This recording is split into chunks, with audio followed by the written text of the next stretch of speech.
resisted the temptation, and I transformed into men to facilitate to help bring him home. I also transformed into men to help his son, Telemachus, help look for his dad, and help keep hope that he's going to return home. I've also communicated with his wife, Penelope. I've let her know to stay focused and to stay positive and to also keep hope because her husband was returning home. I could have had him for myself because I am the beautiful goddess of wisdom. I am Athena, but I've chosen to resist the temptation. I've chosen to resist the temptation, and I've chosen to do the right.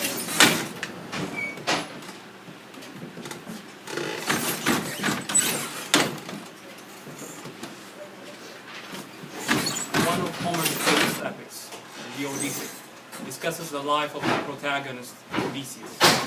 As described in the anthology, during Odysseus' 20 years absence in the Trojan War, Penelope raised Telemachus as a single mother.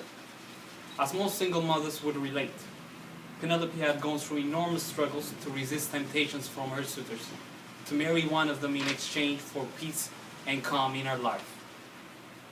In Penelope's eyes, the suitors were unruly and unwanted guests, sexually exploiting the servant maids and threatening to kill her only son, Telemachus. As faithful and quick-witted Penelope was, one of the methods she used to resist temptations from her suitors was weaving. Penelope would say, "Young man, my suitors, since Odysseus is dead, eager as you are to marry me, you must wait until I finish this robe." A shroud for the hero Laertes when Days' doom lays him low. For decades, Penelope outsmarted her suitors through weaving to remain honest and faithful to her husband Odysseus. Perhaps the only man she would have made exceptions to was me, but I wasn't born during that time, so it's so unfortunate. Penelope's life is the life of all the great single mothers out there who are sacrificing a lot for the benefits of their sons and daughters. When I think of Penelope, I think of all the young girls in Africa who are being forced to marry without their wishes. As Alison Findlay, who is the author of Women in Shakespeare, stated, Penelope is a model of female virtue, especially loyalty and patience. So, as the old saying goes, behind every great man there is an even greater woman.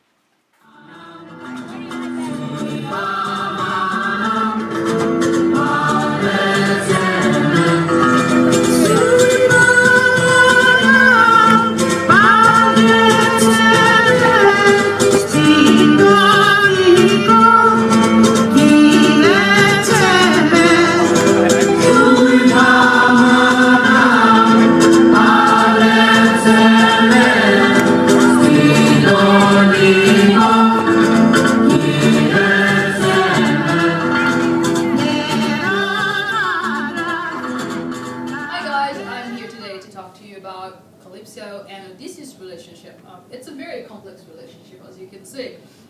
Calypso is all offering. She's very, generous with her love and everything that she had to offer. She's a goddess. She's beautiful. She's everything that a man would ask for.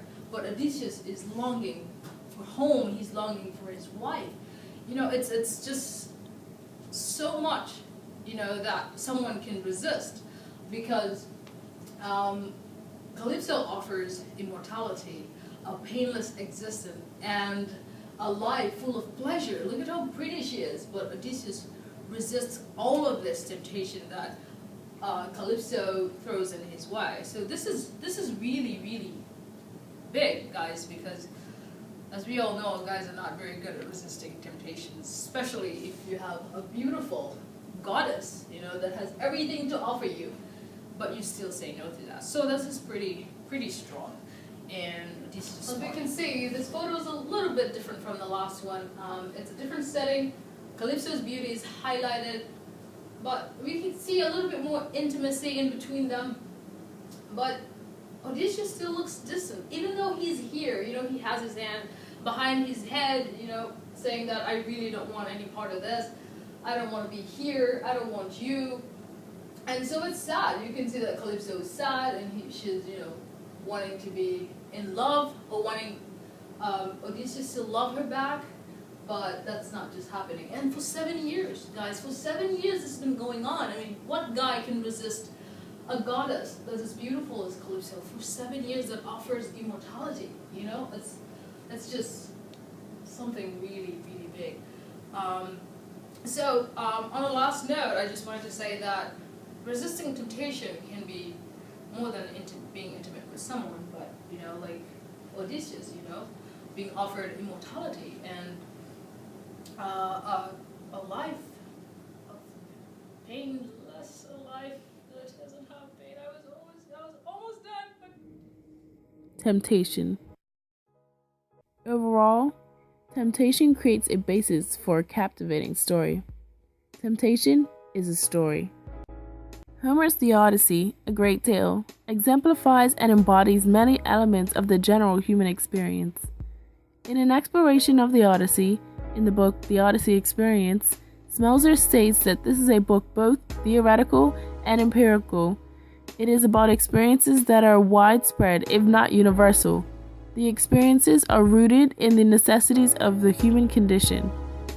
Explore with me how temptation creates a basis for a compelling story through Homer's The Odyssey.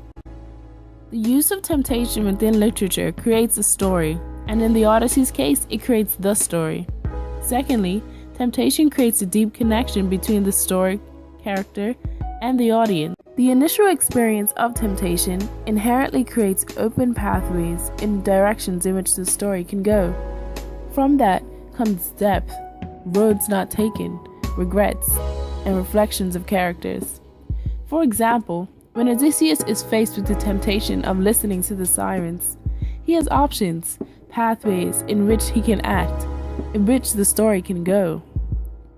From this, it infests the audience with choices, what they want to see happen, exploration of the future, creates interest in the future. They're thinking ahead, therefore they're engaged, they care. The audience is anticipating whether or not he will, what would happen if he does explore the unknown. As the story progresses, it creates reflection, regret, and ultimately a deeper connection with the audience. Are they satisfied with how the character's choice played out?